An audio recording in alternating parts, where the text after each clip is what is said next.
네, 여러분 안녕하십니까? 오늘 우리가 다루고 있는 여러 가지 문제들 중에서 아주 여러분들이 주목을 끌 만한 그런 제목입니다. 경술국치에 대해서 오늘 본격적으로 좀 얘기를 하는 그런 날입니다. 김명호 선생님 모십니다.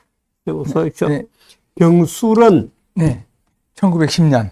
1910년 그 해를 얘기하는 네, 거죠. 경술년이니까. 국치는 국가가 부끄러움을 당했다 뭐 이런 국가적인 수치라고. 국가적인 수치의 날이다. 네. 근데 밑에 뭐라고 적으셨어요? 부끄러워해야 하는 것은 우리의 무능이다. 이거. 우리의 몫이죠.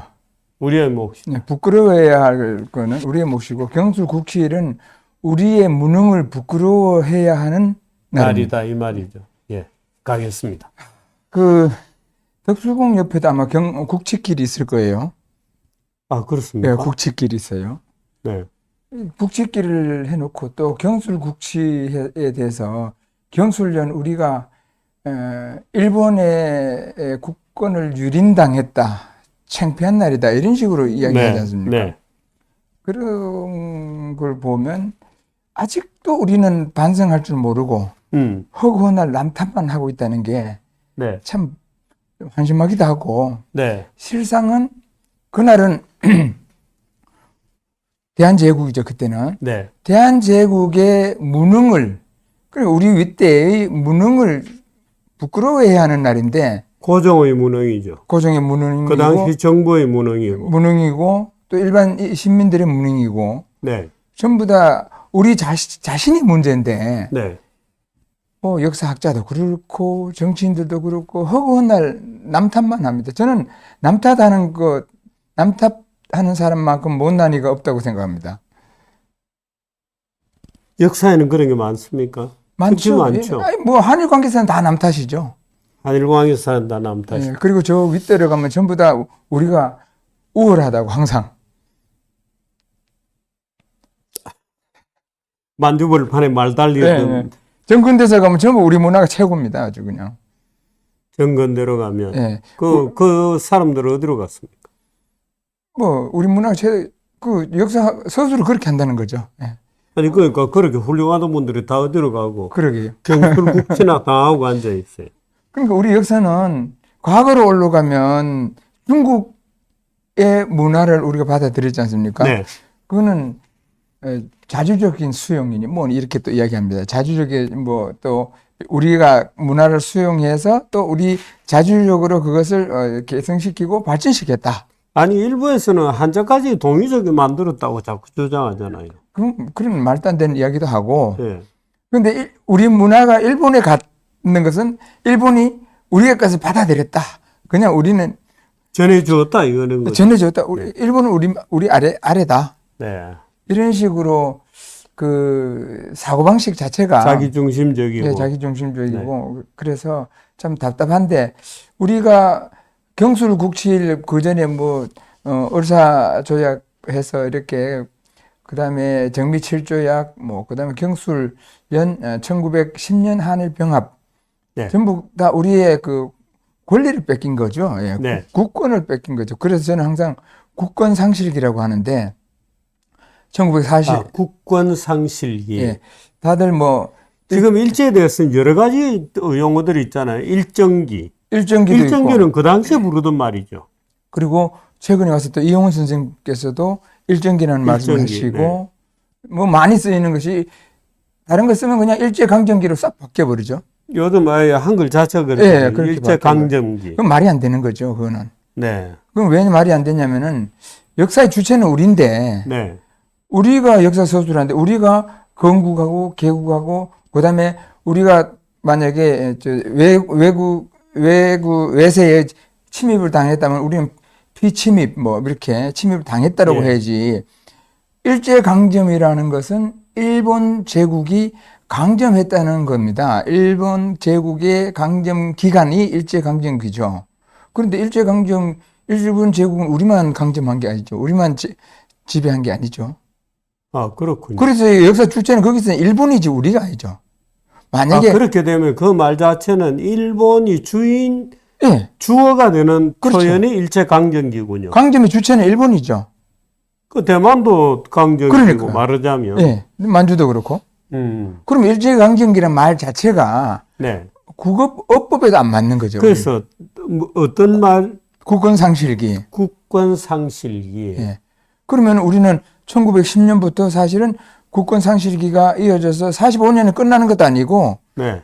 미군정 때도 국권이 없죠. 네. 그리고 1948년 8월 15일에 우리는 독립이 되는 독립국이 돼서 네. 우리가 건국을 하고 우리는 이제 주권 국가가 되는 거죠. 그 사이는 국권상실기라는 단어를 왜 안 씁니까? 그동안에 그 단어의 적절성을 발견을 못 했군요, 아직까지. 아직 안 쓰는 것 같아요, 사람들이. 일본은 이 시기를 뭐라고 표현합니까? 그거는 제가 잘 모르겠는데요. 총독부는 이 시기를 따로 표현했습니까?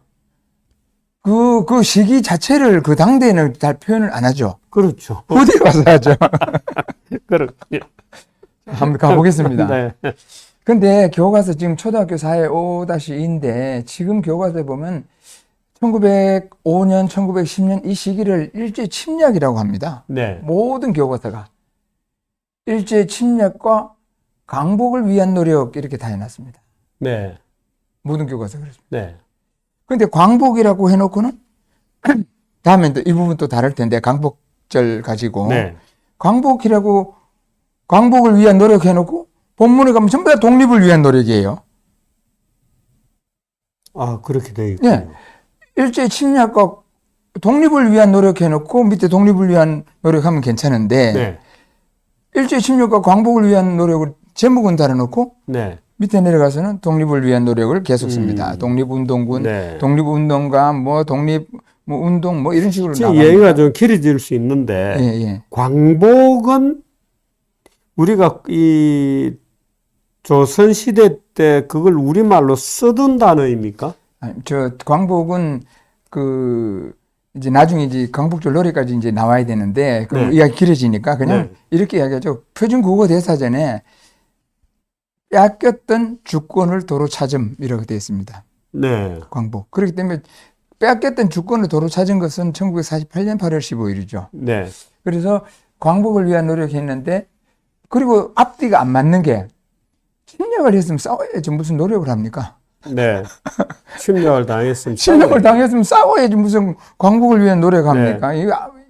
이게 국어도 안 맞고 논리적으로도 안 맞고 이렇습니다. 이 초등학교 교과서 이런 식으로 가르치니까 네. 애들이 우리 역사가 어려운 거예요. 네. 왜 논리적 안 맞고 이 사실관계가 비틀어지니까 애들이 자꾸 어려워하는 거죠. 사실대로 이야기하면 물론이지 연결이 되거든요. 아니면 차라리 일제의 나라를 빼앗김. 네. 뭐 그렇게 표현하는 피탈이죠. 거죠. 국권 피탈이죠. 그 나라를 빼앗김. 네. 또 이 국권을 찾기 위해 노력함. 예. 그럼 뭐 국권 이렇게 찾는 게 하면 독립을 되는 거죠. 위한 노력이죠. 예, 그러니까. 예. 네. 자, 다음에 가보겠습니다. 그렇군요. 이런 식으로 되어 있습니다. 일제 침략으로 인한 한국인의 순환과 이거 보세요. 독립운동이라고 해놨어요. 또 그렇군요. 현재 교과서, 애들 교과서입니다. 네. 다음으로 가면 독립운동을 위한 노력은 48년까지죠. 그렇죠. 48년까지죠. 예. 그죠? 네. 일제의 강압적인 네. 식민 지배. 이 부분은 이제 한국인의 저항에도 이때 한국인은 이제 대한제국이겠죠. 네. 저항에도 불구하고 1910년에 일제는 대한제국의 국권을 강제로 빼앗고 네. 우리는 일제는 대한제국의 국권을 강제로 빼앗고 이 주어가 이상하지 않습니까? 네. 1910년에 우리는 일제의 국권을 빼앗기고 이렇게 해야 맞죠. 아, 그렇군요. 식민지가 되었다. 이런 식으로 네. 조선총독부라는 통치기구를 설치하여 한국인을 강압적으로 통치했다. 조선총독부라는 통치기구 설치보다도 통감부가 이제 승격이 된 거죠. 네. 일제는 헌병에게 경찰의 임무를 맡겨 독립운동을 탄압하였으며 한국인의 일상생활을 감시하고 네. 통제하였다.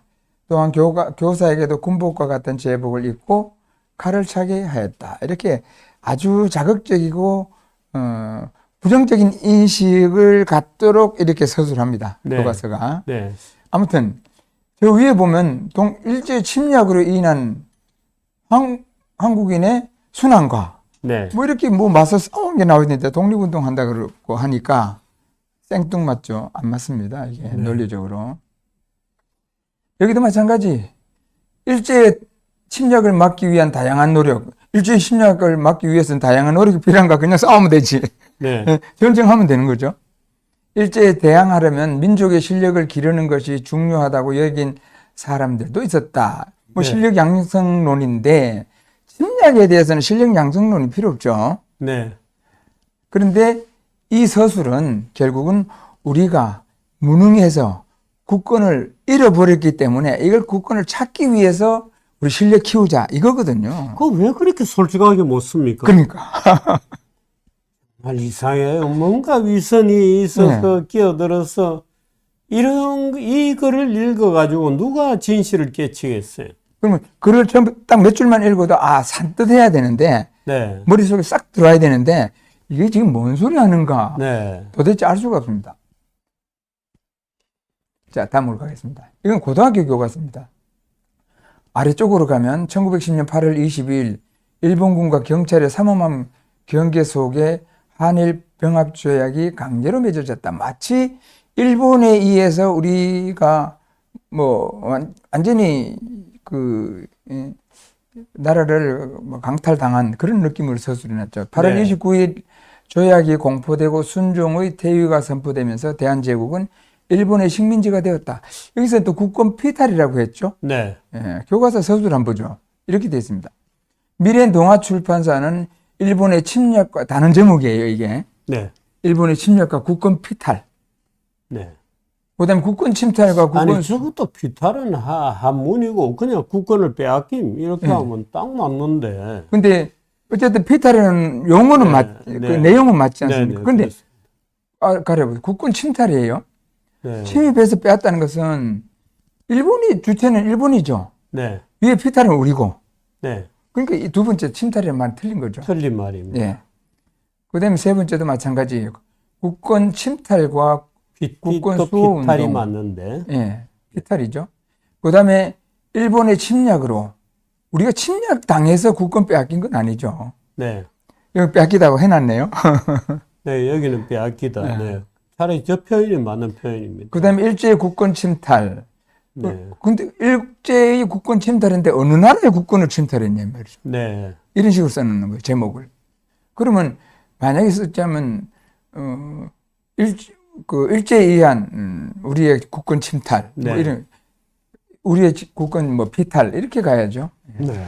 용어 하나하나가 주와 객을 구분하지 않고 막 써버립니다. 네. 이러니 읽는 사람이 헷갈리죠. 네. 의미가 선뜻 다가오지 않습니다. 민족문화 대백과사전입니다. 1910년 일제의 침략으로 한일합병조약에 따라 국권을 상실한 일이다. 뭐가? 한일합병이 경술국치라고도 한다. 이날은 우리가 일제의 침략을 받아서 우리 국권을 잃어버렸다. 그래서 경술국치다. 이렇게 한다는 겁니다. 네. 이게 그 한국학중앙연구원에서 만들어낸 한국민족문화 대백과사전. 근데 이 민족문화 대백과사전인데 항목마다 대학 교수들이 쓴 겁니다. 네. 편찬위원회에서 그냥 다 쓴 게 아니고 네. 뭐 모든 항목의 밑에는 그 필자가 있습니다. 네. 이거 다 이 당시 연구자의 글입니다. 네. 대학 교수고 연구자인데 이런 식으로 쓰는 겁니다. 자, 이제 진행을 좀 볼까요? 일진회 제1하는 겁니다. 일진회에서. 네. 일진회. 네. 일진회에서는 지난밤 그러니까 제작 12월 이하에. 4일이죠. 지금 12월 5일자 신문입니다. 네. 대한매일신보. 일진에서는 제작야 지난번 밤에 저지난번 밤이네요. 12월 밤에. 네. 12월 3일 밤이 되겠죠. 네. 대회를 개하고 열고 재경회원 약 250명과 지방회원 80여 명이 출석하여 한일 합병 문제를 결의한 결과로 자길 어제, 제작에는 그저께, 자길은 어제, 대항제 폐하께, 이때 대항제는 순종이죠. 네. 상주문을 봉정하고 올리고 손에 통감께 건의서를 송치하였다더라. 이렇게. 네. 그 여기서 이제 내가 왜 2019년에 나서 1910년인데 잘못했습니다. 네. 1909년. 예. 네. 1909년인데 수치를 잘못 적어놨습니다. 1909년, 지금 고쳐 주실래요? 1909년 12월 4일. 네. 예. 그 12월 4일자 그 순종실록에 보면 이런 내용이 있습니다. 성명서가 있고, 그 다음에 성명서가 계속 연결되어 있습니다. 네. 순종 황제에게 올리는 상주문이 있고, 내각 총리 대신 이완용에게 올리는 장서 글이 있고, 손해 통감에게 올리는 청원서가 있습니다. 네. 그런 청원서는 이제 그 순종실록에서 아직 제가 찾지를 못했는데 다른 데서 확인했는데, 지난 시간에 제가 성명서를 알려드리면서 청원서라고 잘못 말씀드렸어요. 네. 성명서입니다. 네. 성명서는 누가 황제에게 그 올린다기보다도 상주 올린 거는 상주문이 또 따로 있으니까 네. 그때 일진회 이용구가 성명서를 발표합니다. 네. 그런데 그것도 순종실록에 실려 있습니다. 네. 그걸 지난번에 알려드렸는데 제가 말씀을 잘못 드렸습니다. 음. 성명서가 있는데 오늘 여기 있는 4가지다. 조금씩만 좀 살펴보죠. 네.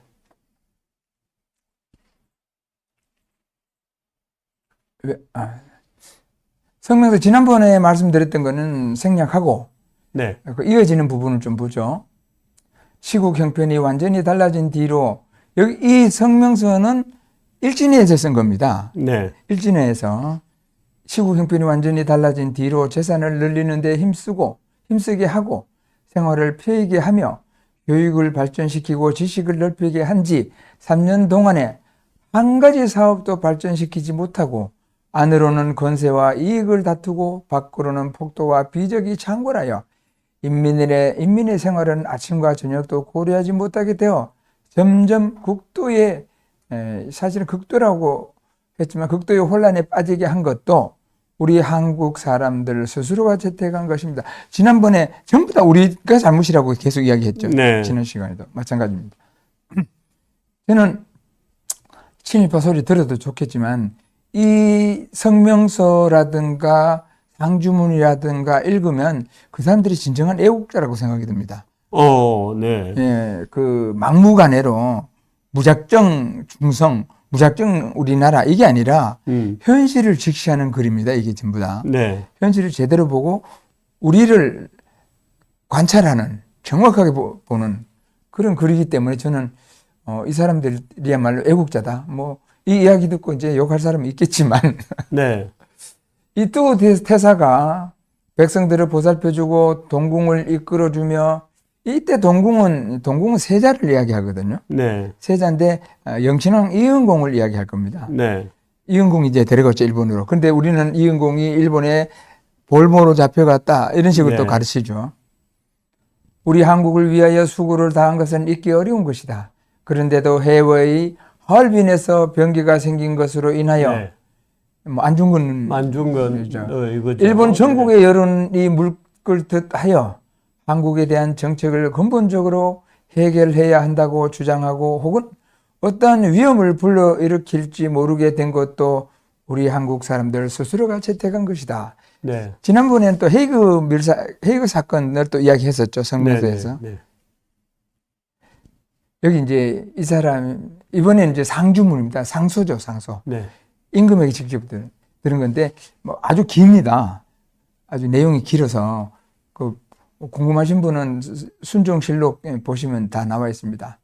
신들의 고충 이게 중간에 잘랐는데 이용구의 그 심정을 피토하는 심정을 좀 이야기하는 이건 겁니다. 이용구의 상조문입니다. 예, 상주문입니다. 네. 이용구라고 하지만은 일진회를 대표해서 이제 올린 거죠. 네. 신들의 고충은 실상 죽는 고통보다 더 괴로우니 어째서입니까?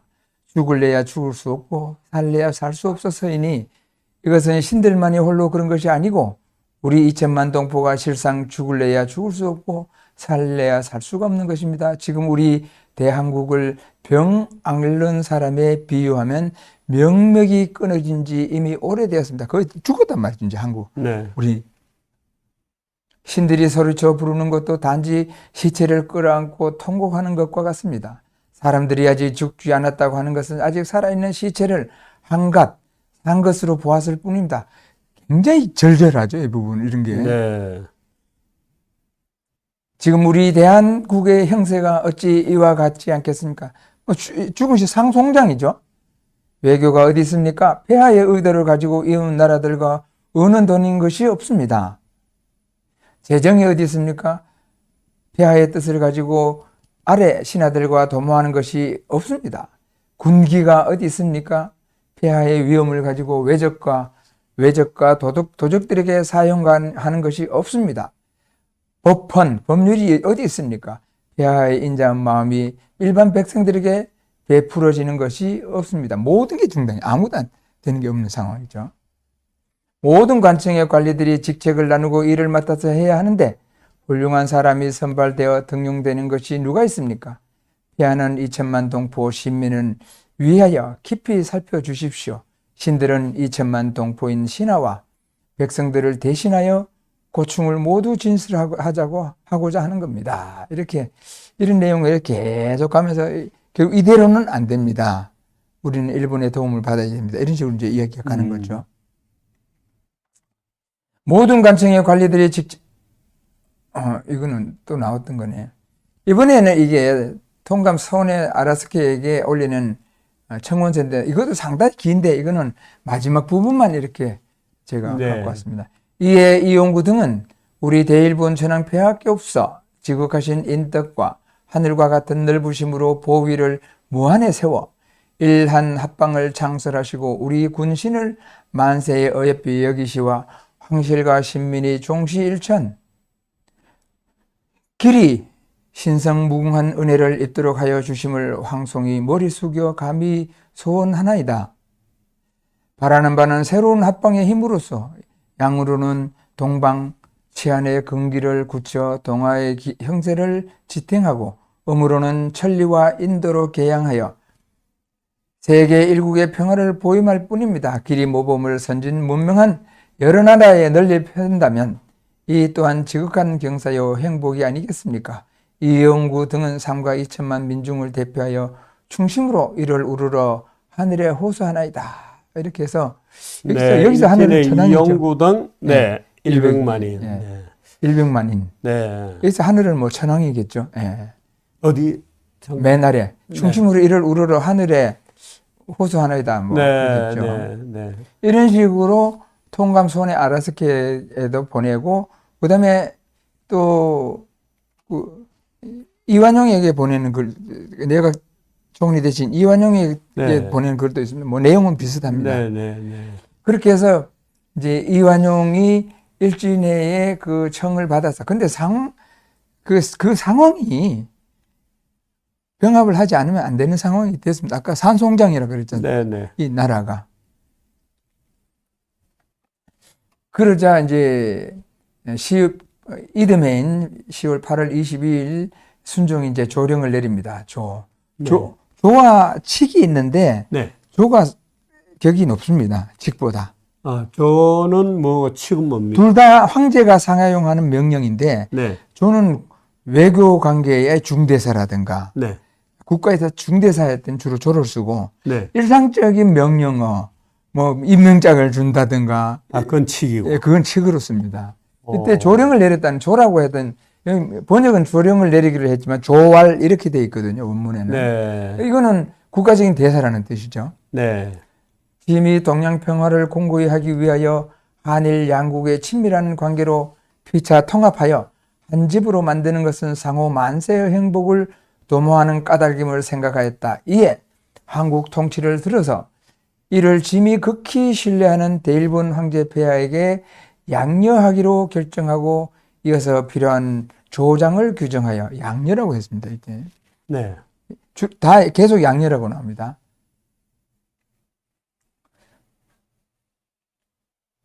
장래 우리 황실의 영구 안녕과 생민의 복리를 보장하기 위하여 내각 총리 대신 이완용에게 정권위원을 임명하고 대일본 제국 통감 데라우치 마사다케와 회동하여 상의해서 결정하는 것이니 재신 또한 짐의 결단을 따라 봉행하라.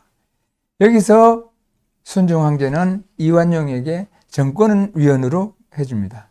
정권위원이니까 네. 이완용이 모든 걸 이제 다 결정하죠. 네. 그러니 이제 그 다음에는 이제 친일파의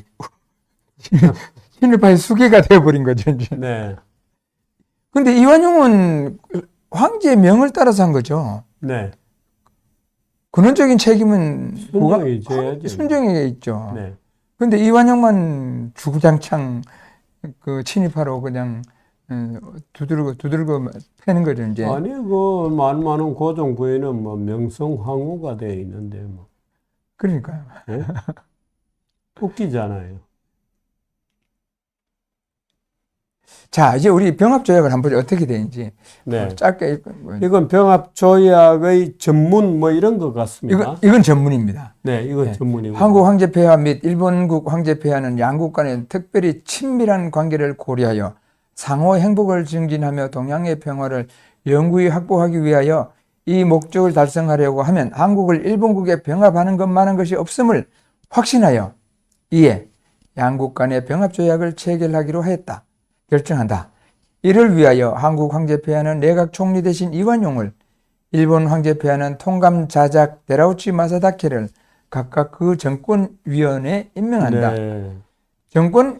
위의 정권위원은 회동하여 협의하여 다음에 여러 조항을 협정한다 하면서 7개 조항을 협정합니다. 네. 네. 제1조. 한국 황제폐하는 한국 정부의 전부에 관한 일체 통치권을 완전히 또 영구히 일본 황제폐하에게 양려한다. 원문에 양려라고 되어 있습니다. 네. 제2조. 일본국 황제폐하는 전조에 게재한 양려를 수락하고 또 완전히 한국을 일본 제국에 병합하는 것을 승낙한다. 네. 이거 식민지가 아니고 네. 병합이에요. 병합이죠. 네, 병합입니다. 네. 3조. 일본국 황제, 이제 중요합니다. 이제 일본국 황제폐하는 한국 황제폐하, 태황제폐하, 황태자 전하와 그 후비 및 후예로 하여금 각각 그 지위에 따라 상당한 존칭, 위엄 및 명예를 향유케 하고 또 이를 지키고 유지하는 데 충분한 세비를 공급할 것을 약속한다. 네. 예우하고 먹고 네. 살 길 만들어주고 네. 만약에 침략했으면 네. 어디 귀양을 보내든가 뭐 처벌을 하든가. 네. 그러니까 일본 측에서는 이제 예우를 다 해주고 하는 거죠. 어떻든 저렇게 받은 세비가 저 황제로 있을 때보다 좋았다는 거 아니에요? 그렇죠. 금액도 많고. 금액도 네. 많고. 누가 친일파인지가 명백해요. 누가 나라를 팔아먹었는지가. 네. 일본국 4조 황제폐하는 전조 이외에 아까는 황족이죠. 네.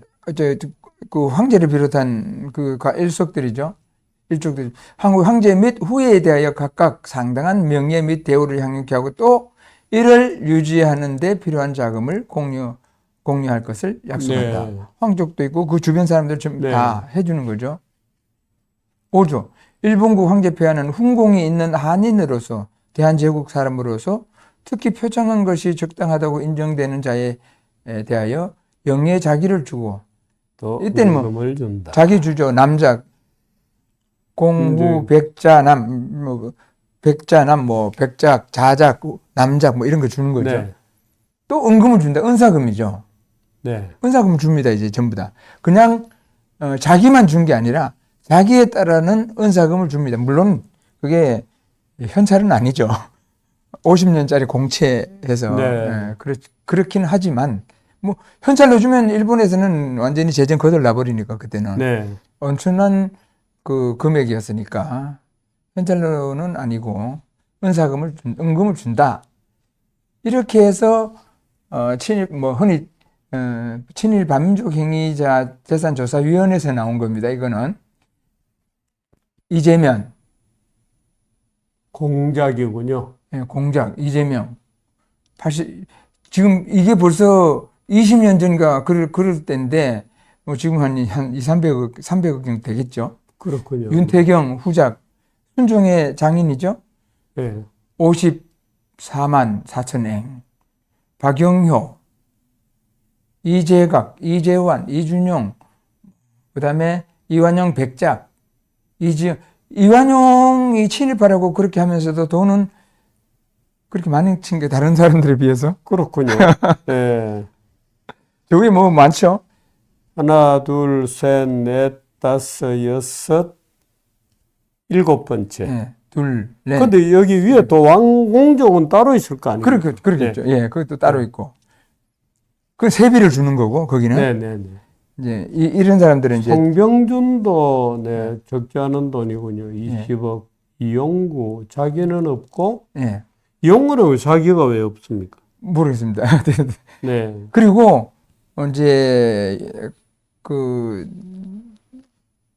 울사 오적이니 뭐 한 사람들 중에 이런 걸 거절한 사람도 있습니다. 이런 거를. 네. 거절한 사람이 있고, 나중에 또, 김가진 같은 사람은 그런 사람들처럼 독립운동 했다가 자기도 뺏기고 한 사람도 있고, 네. 나중에 변동이 많은데, 결국은 1910년부터 45년까지 35년, 원래 50년인데, 공채.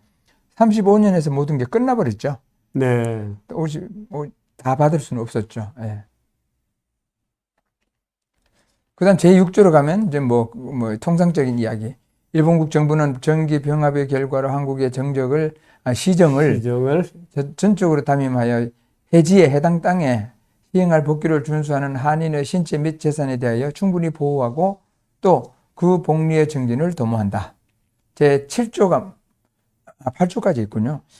일본국 정부는 성의 있고 충실히 새 제도를 존중하는 한국인으로서 상당한 자격이 있는 자를 사정이 허락하는 범위에서 한국에 있는 제국의 관리에 등용한다.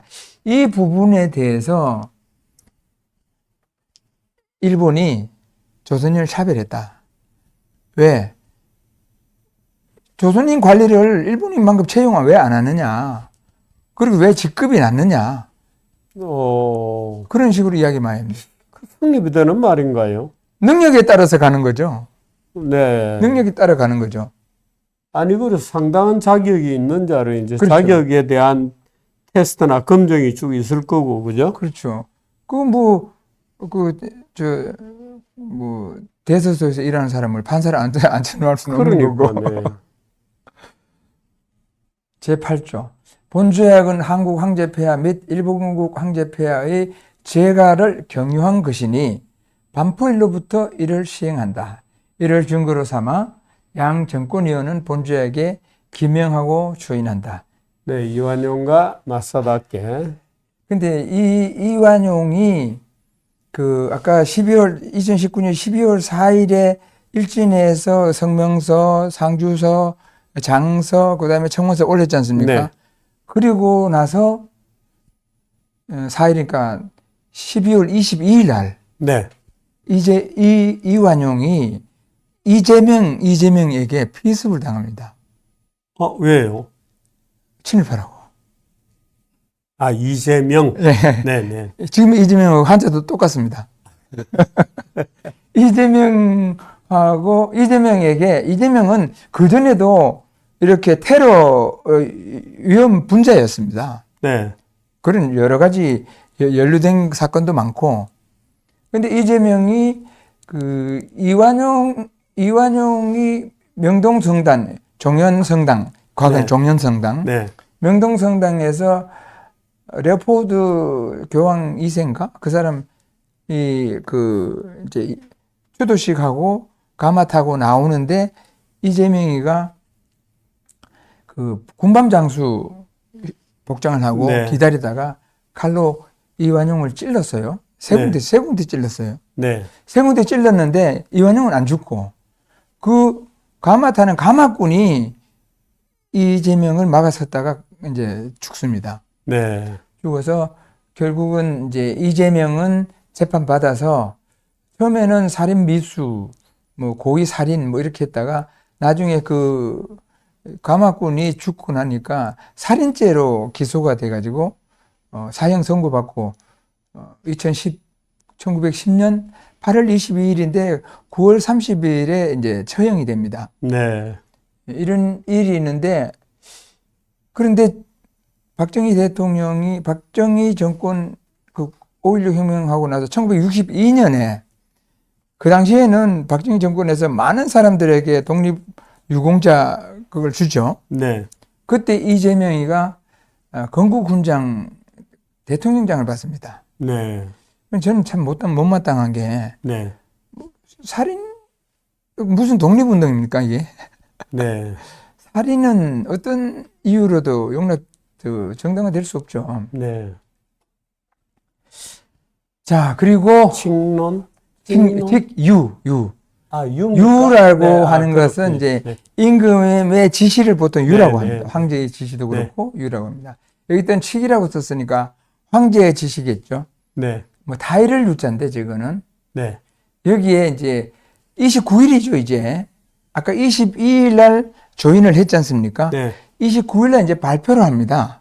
네. 일주일이 22일부터 29일이니까 일주일이 늦어졌죠. 네. 일주일이 늦어진 이유를 좀 뒤에서 이제 또 이야기를 할 겁니다. 네. 여기 이제 옮겨놓은 거. 짐이 부덕으로 간대한 아주 어렵고 큰 왕업을 이어받아 임어한 이후로 오늘에 이르도록 정령을 유신하는 것에 관하여 누차 도모하고 갖추어 시험하여 힘씀이 이르지 않은 것이 아니로되 원래 허약한 것이 쌓여서 고질이 되고 피폐가 극도에 이르러 시일간에 만회할 시책을 행할 가망이 없으니 뭐 순종도 보니까 이게 가망 없다고 본 거예요. 나라. 네. 한밤중에 우려하며 선우책이 망연하다. 선우책이란 것은 우리가 앞으로 어떻게 잘 해나갈 방책이 망연하다. 없다 이 말이죠. 네. 이를 맡아서 지리함이 더욱 심해지면 그런데도 이걸 계속 끌고 가서 그 지리멸렬함이 더욱 심해지면 끝내는 자연적으로 수습할 수 없는데 이럴 것이니 차라리 내 힘을 남에게 맡겨서 완전하게 할 방법과 혁신할 공효를 얻게 한만 못한 까닭으로 짐이 이에 결연히 내성하고 안으로 살피고 확연히 자단하여 스스로 판단하여 이에 한국의 통치권을 종전부터 친근하게 믿고 의지하던 이웃나라 대일본 황제 폐하에게 양여하여 밖으로 동양의 평화를 공고히 하고 안으로 팔도를 이야기하죠. 팔력의 네. 민생을 보정하게 하니 무슨 결혼입니까? 결혼. 그대들 대쇼 신민들은 국세와 시의를 깊이 살펴서 번거롭게 소란을 일으키지 말고 각각 그 일에 안주하여 일본 제국의 문명한 새 정치에 복종하여 행복을 함께 받으라. 짐의 오늘의 이 조치는 그대들 민중을 잊음이 아니라 참으로 그대들 민중을 구원하려고 하는 지극한 뜻에서 나온 것이니 그대들 신민들은 짐의 이 뜻을 능히 헤아리라. 이렇게 해서 1910년 8월 29일 이 황제 치규를 발표하고 순종실록은 끝납니다. 완전히. 네. 이렇게 해서 조선 500년 조선 왕조는 이제 완전히 막을 내리죠. 끝납니다. 예. 네. 자, 8월 29일 날 이제 발표된데 이미 그 22일 날 조인을 했기 때문에 이제 여러 조치가 이제 진행이 됩니다. 네. 그 중에 하나 8월 28일 날 대한매일신부에 보면 노비 해방 이렇게 됩니다. 그 당시 이제 노비 해방이 되는 거죠. 아, 로비라고 썼군요. 네, 로비가 아니고 노비. 네. 노비 해방. 학부 대신 이용직 씨는 일반 노비들과 행랑하인들에게 대하여 설명하기를 타인에게 의식을 의뢰치 말고 지금 이후로는 네. 각기 나가서 자유 생활을 하라 하고 모다 해방하였다더라. 이렇게 해서 이제 한일 병합 조약과 함께 노비가 해방이 됩니다. 네. 근데 중요한 것은 상당수 노비가 우리 나가면 어떻게 먹고 살라고요. 제발 계속 있도록 해달라고. 노비 해방 때는 언제나 그런 풍경들이 네, 그렇겠죠. 나오기는 나와요. 예, 미국 같은 경우에도 남부에 그 노비들이 그 집을 못 떠났다는 거 아닙니까? 예. 떠날 수가 없죠. 당장 나가면 먹고 살 길이 없는데. 네. 또 자립적으로 뭔가 독립적으로 생활을 해본 것도 아니고 네. 시키면 시킨 대로 때리면 때리는 대로 그렇게 하다가 갑자기 나가서 내 농지도 없는데 더군다나. 네. 자, 29일인데 31일 날 매일신보에 이런 보도가 있습니다. 자, 아까는 대한매일신보였죠. 네. 지금 매일신보예요. 네. 이제 대한자가 없어졌군요. 이제 저 신문의 상호가 제호가 제호가 바뀝니다. 왜? 대한제국에서 대한을 쓸 수 없으니까 네. 이제 제호가 이제 매일신보로 이제 바뀝니다. 네. 조선인의 정온 합병조약이 발표되면 다소의 동료가 필류 반드시 있을 줄로 세인이 거게 예상하더니 모두가 예상하더니 사실은 이와 반대로 이에 반하야 그 정온함을 조용함을 가경하겠도다 놀랄만 하겠도다 놀라겠도다. 당국자가 광포의 방법으로 여러 넓은 방법으로 전 황제의 치규급 산해 통감의 유고를 그러니까 전 황제 이제 전 황제가 되어버렸죠. 네. 순종 황제의 치규 급자는 와고 산해 통감이죠. 대라우치죠. 네. 대라우치 통감의 유고를 시가의 요구 수십 초에 중요한 구역 수십 초에 게시하였음에 그러니까 그때 순종의 치규하고 데라우치 통감의 유고 뭐 같은 내용이죠. 이런 일로 우리가 병합했다라는 것을 여러 군데 붙였단 말이죠. 네. 게시하였음에 왕래하는 한인 등은 작군 회집하여 무리지어서 모여서 차를 관람하되 이것을 보되 이제 전부 다 뭔가하고 다 본 거죠. 이제 보되 그중 1인이 고성대독하고 그 중에 한 사람이 뭐 큰 소리로 대독하고 크게 읽고 그 나머지는 청하다가 듣다가 자구의 요점에 중요한 부분에 뭐 양녀라든가 뭐 이런 게 요점에 이르면 조소 하고 호상 수긍하였다 이렇게 되어 있죠. 호상 서로 만족한 태도를 표하며 이거 외에 시가의 광경을 관하여도 다 활발한 기상으로 희희자약하므로 뭐 어떤 외국인은 차 현상을 보고 견하고 조선인의 시세를 따라야 조선인이 시세를 따라 수하야 명민선변함을 명민하게 그냥 순식간에 바꿔 잘 변하는 것을 변함을 그 본국에 보고하였다더라. 야, 조선인은 막 소동이 일어날 줄 알았는데 그게 아니라 조소 하고 너무 잘 따르니까 이것을 본국에 보도를 하는 거예요. 근데 조선인뿐만 아닙니다. 그 위에 황제도 똑같습니다. 황제하고 고관 대작들하고 똑같습니다. 그 이야기 또 나옵니다. 네. 이게 양계초의 책이 나오는데 양계초입니까? 조선의 망국을 기록하다. 여기에 보면 이런 내용이 있습니다. 양계초 저 책을 읽어보면 뭐 좀 안 맞는 내용도 있는데 어떤 데는 좀 신랄합니다. 이 양계초 글하고 누구하고 좀 글이 비슷하냐면은 그 윤치호 일기하고 좀 비슷합니다. 네. 윤치호도 그 조선은 윤치호 말 많은 온통 똥내야. 네. 뭐 이해할 만합니다. 예, 온통 똥내야. 이게 도대체 똥냄새. 네. 그리고 조선이 망한 이후 황제 양계초도 똑같습니다. 네. 망한 남의 탓을 돌릴 이유가 없다. 네. 합병 전후 답단 소식. 합병조약은 8월 16일 데라우치 마사다케와 이완용의 논의 결정을 거쳤고 17일 데라우치가 그 결과를 일본 정부에 전보로 통지했다. 18일 일본 정부는 임시 내각 회의를 열었고 22일에는 임시 추미론 회의를 열어 25일 공포하기로 이미 결정했다. 그러니까 25일 날 이걸 공포하기로 했어요. 네. 그런데 한국 정부가 갑자기 28일에는 순종 황제 즉위 만 4주년 기념회를 열어 축하해야 하기 때문에 발표를 뒤로 미루자. 축하한 뒤에 발표하자. 황제 즉위 만 4주년 기념식 하고 난 다음에 하자 이거예요. 네. 나라가 망했는데. 그러자 일본인들이 허락했다. 그래서 이제 28일 이날 대연회의 신하들이 몰려들어 평상시처럼 즐겼으며 나라야 망하든지 말든지 일본 통감 역시 외국 사신의 예에 따라 그 사이에서 축하하고 기뻐했다. 뭐 대로치 통감이야 기뻐할 만하죠. 세계 각국에 무릇 혈기 있는 자들은 한국 군신들의 달관한 모습에 놀라지 않을 수가 없었다. 달관한 겁니까 이게? 양계초가 이렇게 글을 써놨어요. 아니, 합병 소식을 듣고, 네.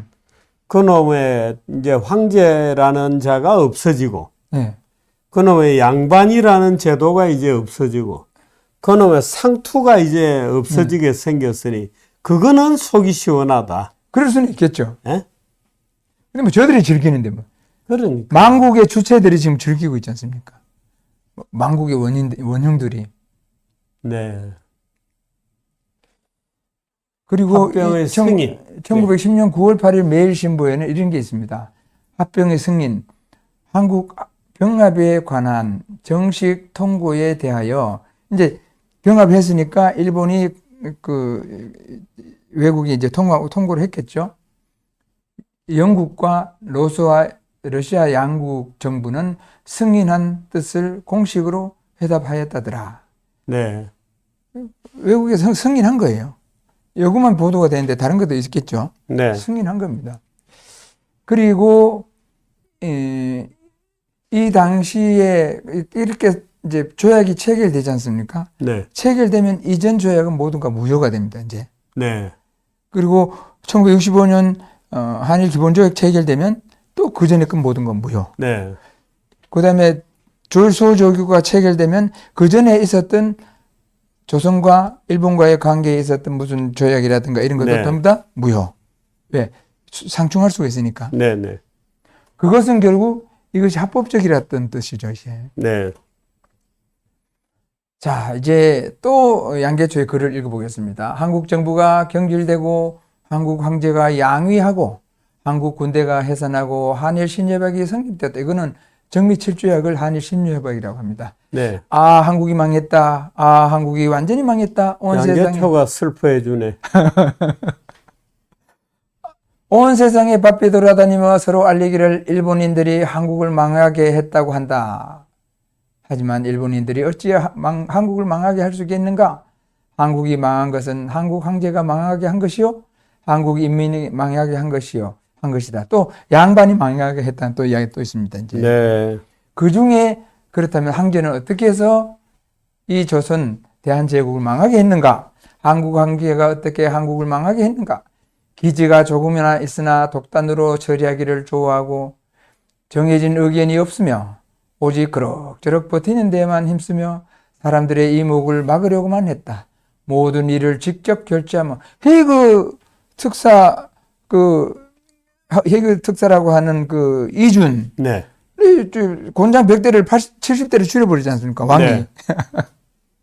직접 결제하여 군신들은 그의 눈치를 살피며 나아가고 물러났다. 그는 사람을 씀에 있어서 버리기를 마치 바둑돌 버리듯이 두는 것과 같이 하여 왕왕 1년 사이에 그 고문관 및 각부 대신들을 수십 차례 경질하곤 했다. 또 늘 외국에 기대어 언제는 일본, 언제는 러시아, 언제는 청, 그 지위를 보존하고자 했다. 10년 동안 개혁 조칙들이 수십 차례 내렸었으나, 그러니까 1894년 갑오개혁부터 많은 것이 했지만 정치는 전에 비해 조금도 변하지 않았다. 한국에 이러한 황제가 있음으로 인해 한국은 마침내 망했다. 이렇게 해서 양계초가 이렇게 평가를 하는 겁니다. 네. 외국인의 눈에 볼 때는 이게 객관적으로 보이겠죠. 네. 근데 우리는 일본 때문에 그 포악한 일본, 이렇게 항상 뭐 시종일관 원인은 일본에, 네. 한일 관계에서 전부 다 그렇게 돼 있죠. 그러니까 그 뭐라 그럴까 어떤 지적인 게으름이라고 할까 또는 그 비열함이랄까 이런 것들이 지금도 우리가 비열해 있는 예, 거예요. 예, 네, 그 그렇습니다. 상태에 있기 때문에 좀 양계초 글을 읽다 보면 좀 창피하기도 하고. 근데 이때 윤치호는 이때는 일기가 없습니다. 네, 이제 1912년부터 15년까지인가 그 조선 무슨 사건 때문에 이제 잡혀 들어가고 아, 그렇게 네, 해서 그 일기가 있었으면 참 좋았을 텐데 네, 찾아보니까 그 기간에는 또 일기를 안 썼습니다. 네, 이렇게 해서 결론을 말하자면 경술국치일은 1910년 8월 22일이죠. 뭐 29일이죠. 선포했으니까. 네. 29일 경술국치일은 우리의 무능을 부끄러워해야 하는 날이다. 네, 이렇게 결론을 내립니다. 남 탓할 일이 아니라고. 부끄러움은 우리의 목. 아니 그러니까 우리 역사를 부끄러운 거는 부끄럽게 기록을 해야 돼요. 그렇죠. 그런데 그거를 무슨 일본의 침략으로 뭘 했다. 뭐 우리는 무슨 물건인가? 근데 그 일진회가 그 상주한 글, 성명서 읽어보면 그 당시에 나라가 그야말로 이제 산송장이었죠. 네, 산송장이고 그 양계초도 이야기합니다. 다른 나라에 넘겨지지 그 다른 조선은 그대로 유지가 될 수 없는 나라다. 아니 뭐 일본에 이제 다 넘어갔다 하고 그 방을 붙이는데 좋다고 박수를 치기는 줬어 하는데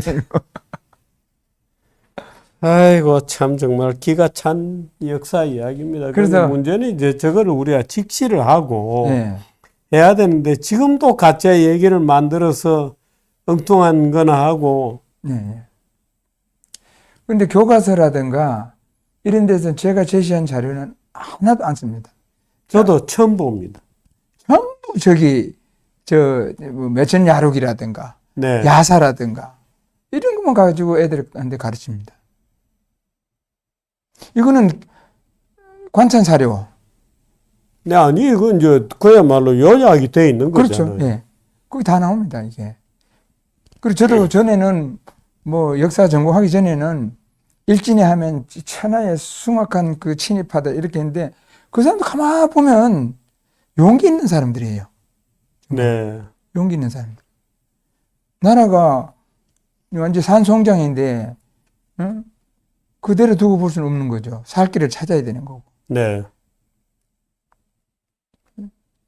그러지 않았으면 완전히 명이 끊어지거나 명이 끊어지면 결국은 뭐 러시아 쪽으로 가든가 뭐 그랬겠죠. 아마 일본이 먹지 않았으면 러시아가 먹었겠죠. 그렇죠. 러시아 쪽으로 갈까봐 일본은 이렇게 많은 돈을 주고. 아니 결국에는 우리 북쪽은 러시아로 가버렸잖아요. 예, 러시아 결국은 갔죠. 네. 그렇게 저쪽에서는 북극곰이 계속 호시탐탐 노리고 있는 상황이었지 않습니까? 네. 그러다 결국은 이제 북쪽은 또 러시아로 가버렸는데 흔히 이야기합니다. 일제가 그야말로 아까 말했지만 네. 침략해서 국권을 뺏었다. 그러면 저는 그 고관대작들 국왕국부터 돈 받은 건 뭔데? 아니 그러니까 우리가 침략이라 그러면 말하자면 이제 군함을 가지고 말을 타고 네. 말하자면 탱크를 몰고 예? 적군이 쳐들어와야 되는데 이거 그게 아니잖아요. 그래서 제가 교과서 국사편찬위원회인가 거기하고 교과서 출판사에 질의를 했습니다. 네. 그 6.25 북의 우리나라를 침략했던 날은 그 1950년 6월 25일이다. 네. 그럼 일본은 언제 침략한 날짜가 정확하게 언제냐? 네. 그랬더니 답이 뭐로?